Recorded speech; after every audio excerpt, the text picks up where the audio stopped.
नमस्कार दोस्तों आज की वीडियो बहुत ही इंपॉर्टेंट वीडियो रहने वाली है। दोस्तों आप आशा करता हूं आप लोगों ने पहले की रिवीजन वीडियो देखी होगी। इसके बाद अब हम बात करेंगे इस वीडियो के अंदर मिड टर्म के बाद के जितने भी एक्ट हैं, खास करके 14 एक्टों पर पूरी डिस्कशन रहेगी। अब करते हैं शुरू दोस्तों, बने रहें। मैं बात करता हूं दोस्तों माइनर एक्ट के अंदर अनलॉफुल एक्टिविटीज विधि विरुद्ध क्रियाकलाप अधिनियम के ऊपर बात करेंगे। एचएस हरियाणा शहरी विकास प्राधिकरण अधिनियम उसके ऊपर चर्चा करें। रिप्रेजेंटेशन ऑफ पीपल लोक प्रतिनिधित्व अधिनियम, IT act, railway act, Punjab road अधिनियम, चिट फंड एक्ट और financial establishment act, senior citizen act और स्मोकिंग रूल। और दोस्तों 2 एक्ट आपके नए जोड़ दिए गए हैं। 93 हरियाणा पुलिस रिक्रूट बैच है, उसकी बात कर रहा हूं। Drugs and cosmetic act and drugs and magic act, इनके ऊपर हम डिटेल से चर्चा करेंगे। दोस्तों सबसे पहले मैं बात करता हूं जो वीडियो के अंदर है, पहले छोटे एक्ट है जो 1-2 मिनट के एक्ट है, उनके ऊपर डिस्कस करते हैं।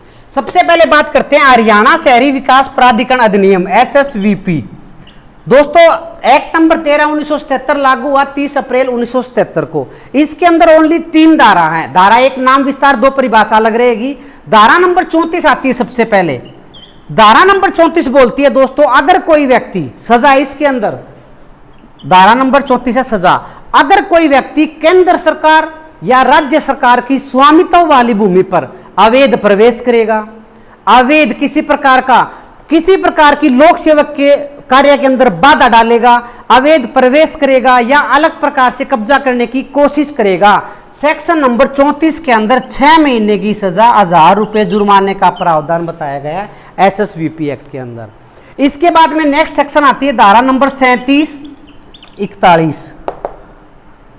धारा नंबर 41 बात करते हैं दोस्तों। धारा नंबर 41 बोलती है किसी भी प्रकार का HSVP से संबंधित कोई मामला है, उसके अंदर अभियोजन दर्ज करने से पहले, मुकदमा दर्ज करने से पहले उच्च अधिकारियों की मंजूरी लेना आवश्यक है। धारा नंबर 41 बोलती है मंजूरी लेना। और धारा नंबर 49 बोलती है अपराधियों की गिरफ्तारी, SI रैंक का अधिकारी अपराधियों की गिरफ्तारी बोलती है धारा नंबर 49। कहने का मतलब धारा 34 सजा, धारा नंबर 41 उच्च अधिकारियों की मंजूरी और अपराधियों की गिरफ्तारी 49 नंबर में है। इसके अलावा 37 का प्रश्न आता है तो दस्तावेजों की संरचना कह सकते हैं, कंपाउंडेबल ऑफेंस कह सकते हैं, समझौता कह सकते हैं, संयोजक कह सकते हैं। ये थी धारा नंबर 37। अगर मैं बात करता हूं, मैं आशा करता हूं आप लोगों को समझ में आ रहा होगा। दूसरा एक्ट शुरू करते हैं यहीं पर। सार्वजनिक स्थानों पर धूम्रपान प्रतिषेध नियम, ये रूल है 2008 का, लागू हुआ 2 अक्टूबर 2008 को। इसके अंदर भी 2 सेक्शन है। धारा नंबर 3 बोलती है सबसे पहले प्रतिषेध, कोई भी व्यक्ति सार्वजनिक जगह के ऊपर धूम्रपान नहीं करेगा, उसकी रोक लगा दी है धारा नंबर 3 के अंदर।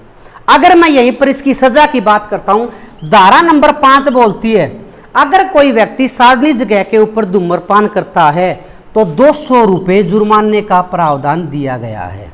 ये 2 सेक्शन है। अब चौथी 4 नंबर सेक्शन है इसकी। धारा नंबर 4 बोलती है अगर होटल की बात आती है, होटल की बात आती है, एयरपोर्ट की बात आती है, वहां होटल और एयरपोर्ट का प्रबंधक है, खुद मैनेजमेंट करेगा, स्मोकिंग जोन बनाएगा, जहां पर सेक्शन नंबर 4 के अंदर बताया गया प्रबंध करना उसकी जिम्मेवारी रहेगी। ये था सेक्शन नंबर 4 के अंदर। आशा करता हूं दोनों एक्ट आपको समझ में आए होंगे। दोस्तों अब बात करते हैं भारतीय रेलवे अधिनियम 24/1989 लागू हुआ 1 जुलाई 1989 को। मैंने इसकी एक शॉर्ट वीडियो भी डाल रखी है। ओनली 4 सेक्शन है, 4 तरीके से करवाऊंगा इसको, 1 मिनट का एक्ट रहेगा। धारा नंबर 137/141। इसके बाद आती है 145, 172, 155, 162, 150, 179, 4 धारा रहेंगी।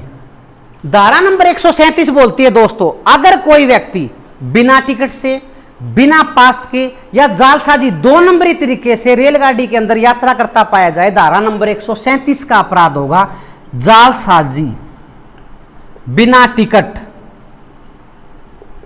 या बिना पास। इसी का उल्टा करता हूं दोस्तों, धारा नंबर 141 बोलती है अगर कोई व्यक्ति बिना किसी कारण के रेल की चैन को खींच देता है, सब साधनों के साथ छेड़खानी करता है, इसमें प्रश्न आता है जंजीर का या चैन का, रेल की चैन को बिना किसी कारण के खींच दिया 141। यहीं पर बात करता हूं 145। अगर कोई व्यक्ति प्लेटफॉर्म के ऊपर, रेल के अंदर या ऐसा नशा करके रेल के अंदर यात्रा करता है, नशा करके अन्य कोई व्यक्ति प्लेटफॉर्म पे लेटता है या रेल के अंदर यात्रा करता है या रेल के अंदर नशा करता हुआ पाया जाता है, धारा नंबर 145 का ऑफेंस है नशा अन्य व्यक्ति। अगर मैं बात करता हूं 172 की, रेलगाड़ी के अंदर अगर कोई कर्मचारी नशे की हालात में पाया जाए, प्लेटफॉर्म के ऊपर पाया जाए, धारा नंबर 172 का ऑफेंस करता है कर्मचारी नशे में। आशा करता हूं आप लोगों को समझ में आ रहा होगा। इसके बाद आती है 155/162। धारा नंबर 155 बोलती है दोस्तों आरक्षित। अगर कोई व्यक्ति रिजर्वेशन डब्बे के अंदर एंट्री कर जाता है, टिकट हो चाहे किसी की, पैसेंजर की टिकट हो चाहे टिकट ना हो, टिकट न होने पर 137 का भी अपराध होगा। अगर कोई व्यक्ति रिजर्वेशन आरक्षित डब्बे के अंदर सवारी करता है, धारा नंबर 155 का अपराध करता है। इसी का उल्टा करता हूं 162। अगर कोई व्यक्ति महिला के रिजर्वेशन डब्बे के अंदर एंट्री करता है, धारा नंबर 162 का अपराध करता है महिला के रिजर्वेशन डब्बे के अंदर। यहीं पर करते हैं 150, 179। धारा number 150 very very important section है रेलवे एक्ट के अंदर। धारा नंबर 150 में मृत्युदंड का भी प्रावधान दिया गया है। अगर कोई व्यक्ति इरादापूर्वक, द्वेषपूर्वक, कपटपूर्ण, बेईमानी के तरीके से रेलगाड़ी के सब साधनों को छेड़खानी करता है, मशीनरी, फाटक वाले मशीनरी को घुमाता है, सिग्नलों के साथ छेड़खानी करता है या रेलगाड़ी की लाइन के आगे किसी प्रकार की बल्ली या बड़ा पत्थर रख देता है, अगर बड़ा हादसा हो जाए तो उसको मृत्यु दंड तक का प्रावधान धारा नंबर 150 में दिया गया है। अगर कोई व्यक्ति 150 का अपराध करता है, 179 के अंदर उसको बिना वारंट गिरफ्तारी बताया गया है, बिना वारंट गिरफ्तारी 179। तो दोस्तों 137 जालसाजी से बगैर किसी चैन खींचना, नशे की हालात में अन्य कोई व्यक्ति, कर्मचारी का नशे की हालात में आरक्षित डब्बे के अंदर एंट्री करना, महिला के आरक्षित डब्बे के अंदर एंट्री करना, इरादा या द्वेषपूर्ण तरीके से ईंट भट्ठा या किसी प्रकार की बल्ली को रेलगाड़ी या पटड़ी के बीच में रख देना, और ऐसे करने वाले आदमी को बिना वारंट गिरफ्तारी है 179 के अंदर। दोस्तों अब बात करते हैं हरियाणा वित्तीय स्थापना में जमाकर्ताओं के हितों का संरक्षण अधिनियम।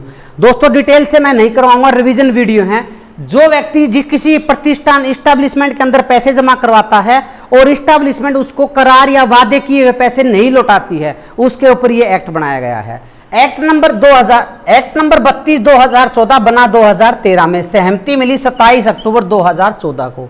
इसकी धारा नंबर 3 यही कहती है सबसे पहले, वित्तीय प्रतिष्ठान कोई भी इस्टेब्लिशमेंट है से करार या वादे के अनुरूप, जिसने करार या वादा किया है इतने ब्याज के समेत लौटाने का, या धोखाधड़ी करता है वादे के अनुरूप या धोखाधड़ी करता है, इसके लिए दंड। अगर कोई व्यक्ति इस प्रकार के जो पैसे का करार करता है, उसका प्रमोटर, उसका प्रबंधक, उसका स्वामी, उसका मालिक, उसको 7 वर्ष की सजा, 2 लाख रुपए जुर्माने का प्रावधान सेक्शन नंबर 3 के अंदर बताया गया है। आप लोगों ने इतना ध्यान रखना है, धोखाधड़ी और वादे के अनुरूप बात आ जाए, सेक्शन नंबर 3 के अंदर बताया गया है। अगर कोई व्यक्ति वादे के अनुरूप पैसे नहीं लौटाता है, उसकी डीएम द्वारा संपत्ति को कुर्क कर लिया जाएगा, कब्जे में ले लिया जाएगा। सेक्शन नंबर 4 में बताया गया है संपत्ति की कुर्की निवेशक की।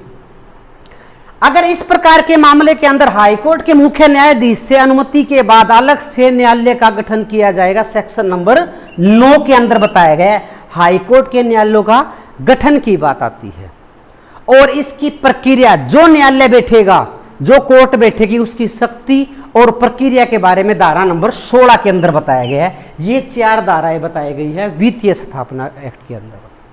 दोस्तों अब बात करते हैं चिट फंड एक्ट की।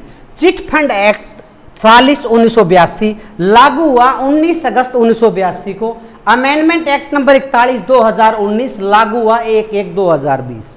दोस्तों इस एक्ट से पहले एक बार थोड़ा सा बताना चाहूंगा चिट फंड क्या है। चिट फंड का मतलब है दोस्तों एक या एक से अधिक व्यक्ति, एक व्यक्ति, एक से अधिक व्यक्ति या किसी शख्स के साथ आपस में वित्तीय लेन देन के लिए, मतलब पैसों के लेन देन के लिए, किसी बात के लिए करार करते हैं। मान लीजिए मैं कहता हूं दो व्यक्ति हैं, ये आपस में किसी करार करते हैं भी 1000 रुपए तू मेरे को दे, 1000 रुपए मेरे को दे, या तीन व्यक्तियों का एक समूह है, 1000 रुपए इकट्ठे करने के लिए एक सहमत होते हैं, 3 साल के लिए किएंगे, इसके बाद आपको इतने रुपए दिए जाएंगे। मतलब एक या एक से अधिक व्यक्तियों का वित्तीय समझौता होता है किसी बात को लेकर, किसी करार को लेकर, उसको ब्याज सुधा लौटाने के लिए बात की जाती है, उसको बोला गया है चिट फंड। इसका मतलब होता है ये। अब दो तरीके से रहेगा, चिट फंड गवर्नमेंट रजिस्टर्ड है या फ्रॉड है। अगर गवर्नमेंट रजिस्टर्ड है, धारा नंबर 4 यही कहती है चिट फंड का रजिस्ट्रेशन, अगर कोई चिट फंड रजिस्ट्रेशन नहीं है, किसी प्रकार से रजिस्ट्रेशन स्वीकृति प्राप्त नहीं है, उस पर प्रतिषेध लगा दिया गया धारा नंबर 4 के अंदर। चिट फंड का रजिस्ट्रेशन, जो चिट फंड रजिस्ट्रेशन पंजीकृत नहीं हो रखा है, स्वीकृति नहीं है, रजिस्ट्रार द्वारा अनुमति नहीं मिली है, उस पर प्रतिषेध सेक्शन नंबर 4 के अंदर है। अगर जो चिट फंड रजिस्ट्रेशन है उसको शुरू करने की अनुमति दे रखी है धारा नंबर 9 के अंदर, उसको प्रारंभ किया जाएगा। और धारा नंबर 10 बोलती है जो चिट फंड रजिस्ट्रेशन है उसको प्रारंभ किया जाएगा 9 में, और दूसरे जो व्यक्ति जो उपभोक्ता होते हैं उसको एक कॉपी दी जाएगी, एक प्रति दी जाएगी, धारा नंबर 10 के तहत उसको एक कॉपी दी जाएगी उसकी। इसके बाद में चिट फंड है, मैंने चिट फंड खोल लिया और मैं कोई नया दफ्तर खोलना चाहता हूं, उसके लिए रजिस्ट्रार से अनुमति लेना आवश्यक है, उसके बाद ही नया ऑफिस खोल सकते हैं। यह धारा नंबर 19 के अंदर बताया गया है। नया ऑफिस तभी खोला जाएगा जो रजिस्ट्रार द्वारा अनुमति लेने के बाद। अब आती है धारा नंबर 76, सबसे इंपॉर्टेंट सेक्शन है इस एक्ट की। धारा नंबर 76 बोलती है अगर कोई व्यक्ति चिट फंड एक्ट का कोई अपराध घटित करता है, सेक्शन नंबर 76 के अंदर सजा का प्रावधान है, 2 वर्ष की सजा, 5000 रुपए जुर्माने का प्रावधान दिया गया है। अगर कोई व्यक्ति दोबारा अपराध करता है, 4 वर्ष की सजा, 10,000 रुपए जुर्माने का प्रावधान धारा नंबर 77 में दिया गया है। धारा नंबर 80 बोलती है सभी अपराध संज्ञेय व जमानती होंगे, और निपटारे की बात आती है 81 में, फर्स्ट क्लास मजिस्ट्रेट इसका निपटारा करेगा। और लास्ट धारा आती है दोस्तों धारा नंबर 82, तलाशी लेने की शक्ति है धारा नंबर 82 के अंदर। दोस्तों अब बात करते हैं पंजाब अनुसूचित सड़कें और नियंत्रित क्षेत्र अनियमित विकास प्रतिबंध अधिनियम। दोस्तों एक्ट के अंदर ही छुपा होता है, इस एक्ट में क्या बताया गया है। पंजाब अनुसूचित सड़कें, अनुसूचित सड़कों का मतलब यहां पर रहेगा दोस्तों जो हरियाणा के अंदर जो सड़कें हैं उनके बारे में बताया गया है, जो बॉर्डर पे है पंजाब और हरियाणा, पंजाब हरियाणा की बात आती है यहां पर, पंजाब हरियाणा अनुसूचित सड़कें। और नियंत्रित क्षेत्र जो गवर्नमेंट कंट्रोलिंग क्षेत्र बोलती है, भी यहां पर सेक्टर कटेगा, यहां पर धर्मशाला बनेगी, यहां पर कम्युनिटी सेंटर बनेगा। नियंत्रित क्षेत्र अनियमित विकास, कोई गलत तरीके का विकास तो नहीं है, उसके ऊपर प्रतिबंध अधिनियम बताया गया है। 41/1963 मंजूरी है 22 नवंबर 1963 को और लागू हुआ 30 नवंबर 1963 को। दोस्तों ओनली 2 बातें रहेंगी इस एक्ट के अंदर, अनियमित सड़कें और नियंत्रित क्षेत्र। अनुसूचित सड़कें, अनुसूचित सड़कों का मतलब रहेगा दोस्तों जो सड़कें हरियाणा के सड़क अंदर है, सीमा के अंदर बताई गई है। मैं अगर बात करता हूं सेक्शन नंबर 3 की, धारा नंबर 3 बोलती है अनुसूचित सड़कों के किनारे जो रोड बने हुए हैं, इनके किनारे 30 मीटर की दूरी तक, दोनों तरफ 30 मीटर की दूरी तक किसी भी प्रकार की कोई इमारत खड़ी नहीं होगी। अगर कोई करता है धारा नंबर 3 का अपराध करता है। अनुसूचित सड़कों के किनारे किसी प्रकार इमारत बनाने पर रोक है या पुण्य द्वारा बनाने पर रोक है धारा नंबर 3 के तहत। अब आएगी धारा नंबर 4 अनुसूचित क्षेत्र की घोषणा, नियंत्रित क्षेत्र की घोषणा। नियंत्रित क्षेत्र का मतलब ये दोस्तों अगर कोई, जैसे हरियाणा गवर्नमेंट है, हरियाणा गवर्नमेंट बताएगी 8 किलोमीटर शहर से दूर, 8 किलोमीटर शहर से दूर की बात करता हूं। अगर मान लीजिए ये शहर है कोई, इससे 8 किलोमीटर की दूरी पर कोई बाईपास निकलेगा, इस प्रकार की बात है, घोषणा करेगी, नियंत्रित क्षेत्र की घोषणा करेगी सेक्शन नंबर 4 के तहत। और जिस नियंत्रित क्षेत्र जो घोषणा करी है उसका एक न्यूज़पेपर के अंदर प्रकाशन किया जाएगा, सेक्शन नंबर 5 में बताया गया नियंत्रित क्षेत्र के बारे में प्रकाशन। और धारा नंबर 6 बोलती है उस नियंत्रित क्षेत्र के अंदर क्या बनाया जाएगा, रेलवे लाइन निकलेगी, कोई हाईवे निकलेगा, कोई भवन बनेगा या कोई कम्युनिटी सेंटर बनेगा, कोई स्टेडियम बनेगा, उसके बारे में बताया जाएगा धारा नंबर 6 के तहत। मैं बात करता हूं नियंत्रित क्षेत्र की घोषणा 4 में, प्रकाशन 5 में, भवन बनेगा क्या बनेगा ये 6 में, और धारा नंबर 7 बोलती है दोस्तों नियंत्रित क्षेत्र की घोषणा तो कर दी है, इस क्षेत्र को गवर्नमेंट के अधीन कर लिया गया है, एक्वायर कर लिया गया है, लेकिन उसके बावजूद भी कोई व्यक्ति, जैसे कोई किले हैं वहां पर गेहूं की बिजाई कर रहा है, उपयोग पर प्रतिबंध लगा दिया। नियंत्रित क्षेत्र बनने के बाद उसको उपयोग पर प्रतिबंध है धारा नंबर 7 के अंदर, वहां पर किसी प्रकार की कार्रवाई नहीं की जाएगी, धारा नंबर 7 में बताया गया है। धारा नंबर 8 बोलती है अगर किसी को उपयोग करना है तो उसके लिए अनुमति लेनी पड़ेगी टाउन प्लानिंग पर, धारा नंबर 8 बोलती है, और उस चीज को सर्वेक्षण अधिकारी सर्वे करने के लिए आएगा, मापेगा, धारा नंबर 9 कहती है। अनुमति लेना 8 में और 9 में सर्वेक्षण। इसके बाद भी नहीं मानता है तो वह व्यक्ति डीएम को एप्लीकेशन लगा सकता है, धारा नंबर 10 के तहत 60 दिन के अंदर अपील कर सकता है, ये थी। और कोई भी व्यक्ति किसी प्रकार का कोई अपराध करता है, सब बातों का दंड सेक्शन नंबर 12 के अंदर दिया गया है।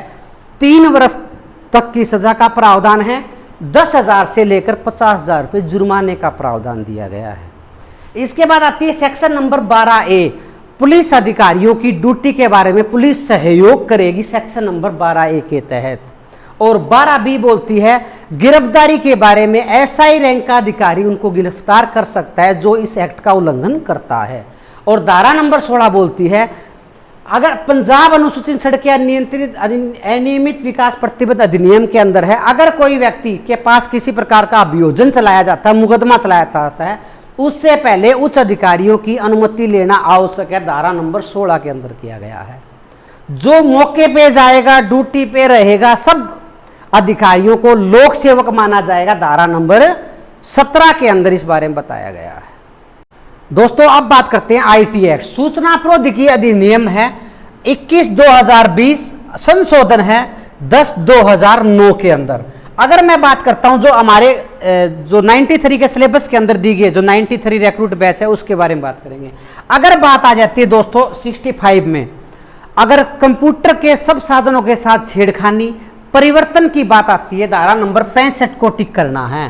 कंप्यूटर के साथ छेड़खानी, परिवर्तन करना, पासवर्ड के साथ गड़बड़ करना, ये सारी बातें रहेंगी 65 के अंदर। अब यह बात आती है, यहां से एक प्रश्न उठता है दोस्तों 66 का, यहां एक ट्रिक के माध्यम से चलेंगे। अगर मैं बात करता हूं 66B का मतलब बेईमानी से, बेईमानी से क्या, अगर कोई व्यक्ति, मैंने कंप्यूटर चोरी कर लिया, कंप्यूटर का कोई पार्ट चोरी कर लिया और बी नाम के व्यक्ति को मैं बेच के आता हूं, बी नाम का व्यक्ति धारा नंबर 66B का अपराधी होगा। अन्य व्यक्ति, अगर कोई व्यक्ति बेईमानी से कंप्यूटर के संसाधनों को या पार्टों को बेईमानी से चोरी हुई माल को खरीदता है, उस व्यक्ति के लिए 66B का ऑफेंस दिया गया है। यहीं पर बात करते हैं 66C, पहचान चोरी। अगर कोई व्यक्ति किसी दूसरे व्यक्ति की अनुमति के बिना उसके इलेक्ट्रॉनिक हस्ताक्षर मतलब इलेक्ट्रॉनिक साइन को या पासवर्ड को प्रयोग करता है बिना अनुमति के, धारा नंबर 66C के अंदर बताया गया है। अब मैं बात करता हूं 66D फॉर ड्राफ्ट, प्रतिरूपण। अगर कोई व्यक्ति छल या कपट या धोखा देने की नीयत से कंप्यूटर के संसाधनों के साथ प्रतिरूपण छल का प्रयोग करता है, प्रतिरूपण से कॉपी करके उसका क्षण का गलत उपयोग करता है, धारा नंबर 66D के अंदर बताया गया है। और धारा नंबर 66E बोलती है एकांतता, प्राइवेसी के उल्लंघन के लिए दंड। अगर कोई व्यक्ति किसी व्यक्ति की अनुमति के बिना उसके प्राइवेट पार्टों की चित्र या फोटो खींचकर वायरल करता है, धारा नंबर 66E के अंदर अपराध बताया गया है। यहीं पर बात आती है 67 नंबर धारा, अश्लील सामग्री का इलेक्ट्रॉनिक रूप में प्रकाशन। यहां डाउट रहता है जवानों को, भाई इसमें क्या आएगा, इसमें क्या आएगा। धारा नंबर 67 के अंदर ओनली आवाज, ऑडियो या ऑडियो ऐसी कहानी के रूप में हो सकती है, सुनने वाली हो, देखने वाली पिक्चर के रूप में ना हो, ओनली फोटो के रूप में हो, ये धारा नंबर 67 के अंदर आएगा। अश्लील सामग्री का इलेक्ट्रॉनिक रूप में प्रकाशन कोई करता है, धारा नंबर 67 के अंदर अपराध बताया गया है।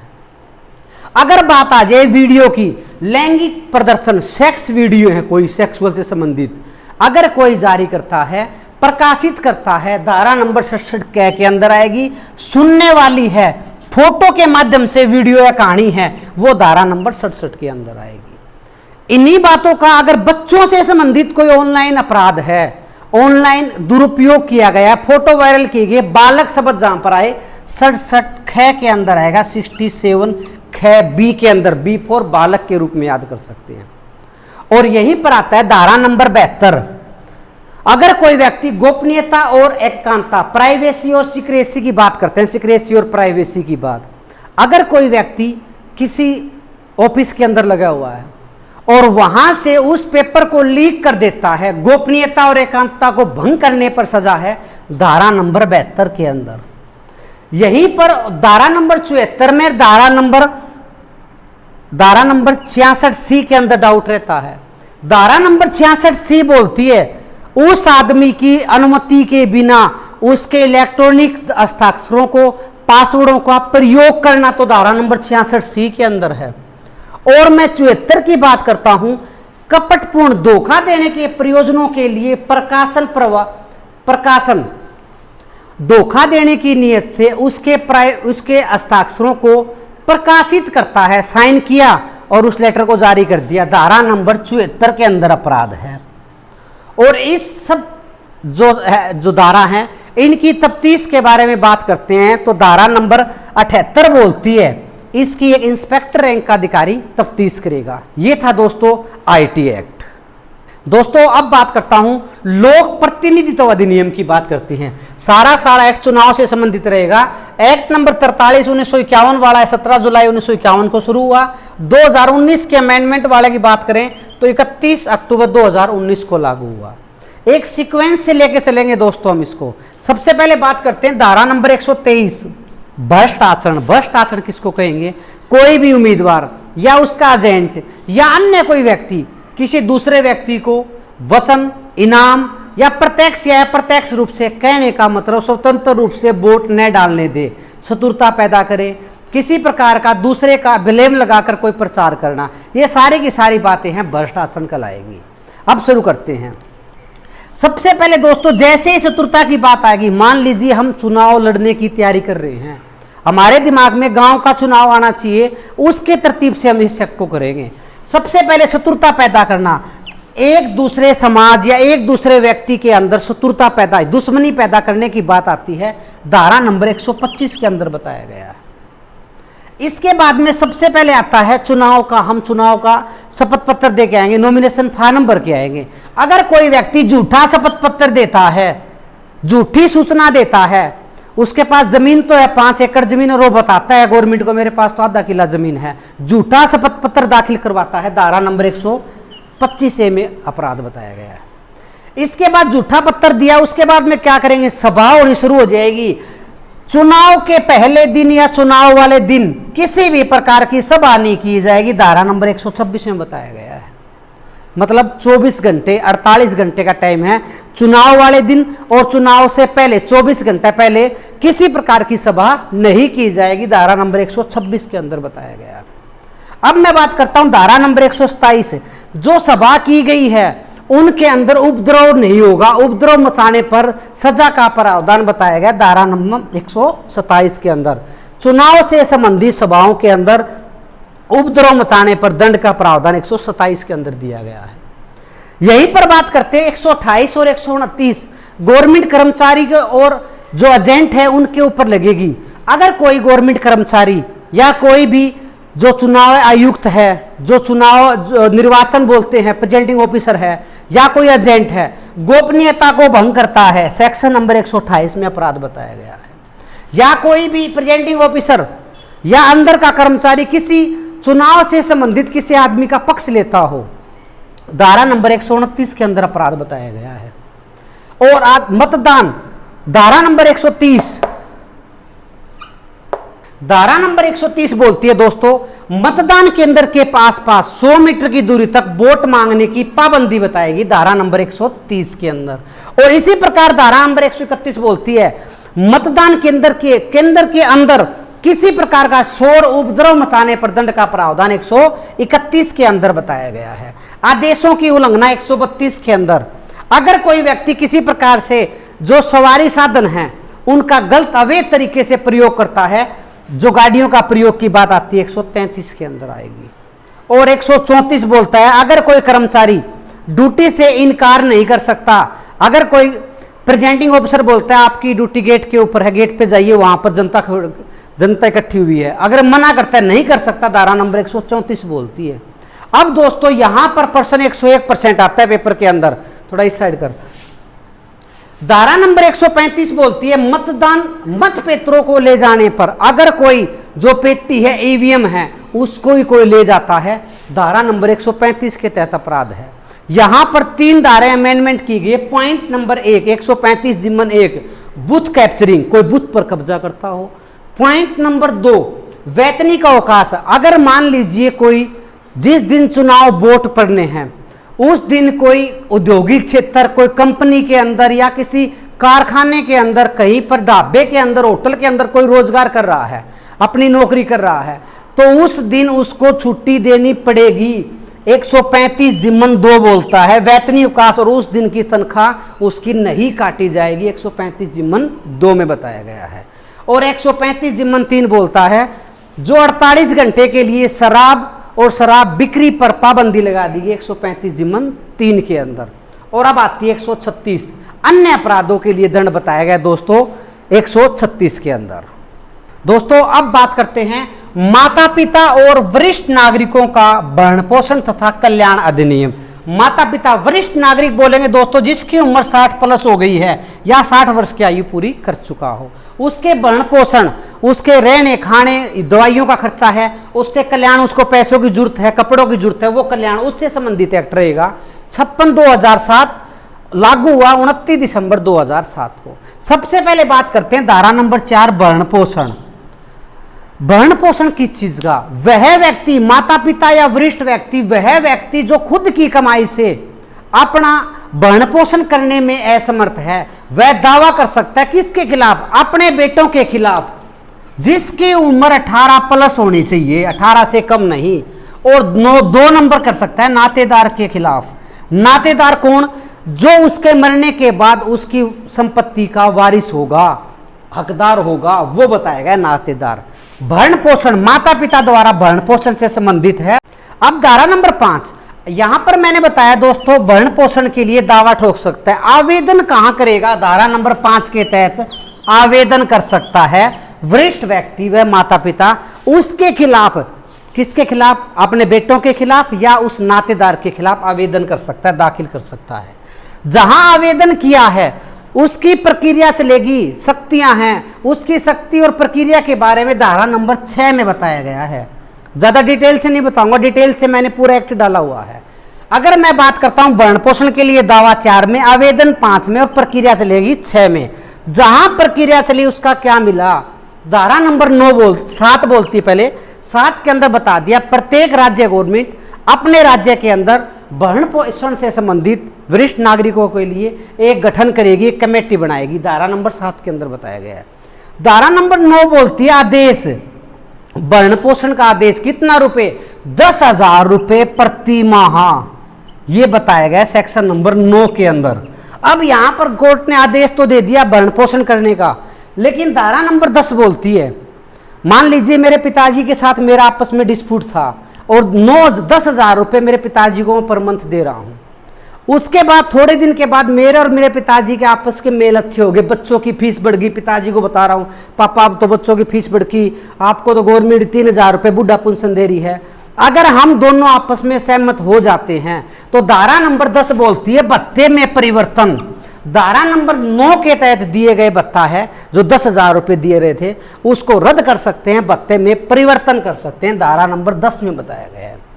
अगर मैं बात करता हूं धारा नंबर 19 वृद्ध आश्रमों की स्थापना के बारे में बताया गया। धारा नंबर 19 के अंदर वृद्ध आश्रमों की स्थापना और वहां पर चिकित्सक या उसके देखरेख और खाने पीने और रहने की व्यवस्था के बारे में 140 बेड तक का बताया गया है धारा नंबर 19 के अंदर। और धारा number 20 very very important section है।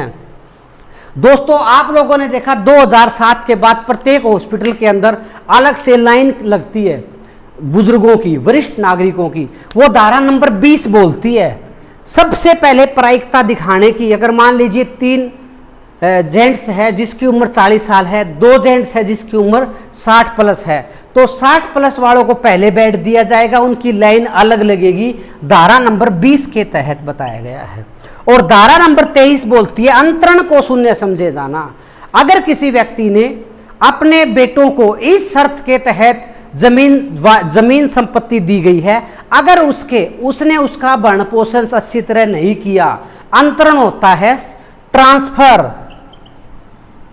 अगर उसने उसका भरण पोषण सही तरीके से नहीं किया तो जो उसने संपत्ति उसको दी है वह संपत्ति शून्य समझी जाएगी, 0 मानी जाएगी, धारा नंबर 23 के अंदर बताया गया है। और उसके बाद में धारा नंबर 24 आती है दोस्तों, त्याग कर देना। अगर कोई व्यक्ति अपने माता पिता या वरिष्ठ नागरिक जो उसके अधीन रहते हैं, संरक्षण के अंदर रहते हैं, उसको कोई त्याग देता है या उसको कोई छोड़ देता है, गंगा जी नहाने के लिए गए, माँ गुम हो गई, गंगा जी के अंदर गुम होगी, नहीं, त्याग करना, परित्याग करना भी धारा नंबर 24 के तहत अपराध की श्रेणी में आएगा। ऐसे अगर कोई करता है तो धारा नंबर 24 के अंदर बताया गया है। और लास्ट धारा आती है धारा नंबर 25, अपराधों का संज्ञान। धारा सभी अपराध संज्ञेय अपराध हो गए। दोस्तों आशा करते हैं मिड टर्म के बाद के मैंने 2 वीडियो बनाई है और इस वीडियो के अंदर लगभग 10 से 13-14 एक्ट मैंने करवा दिए कवर। 1-2 एक्ट बच्चे वो और करवा दूंगा। अगर आप लोगों को वीडियो अच्छी लगी हो तो लाइक करें। जय हिंद, जय भारत।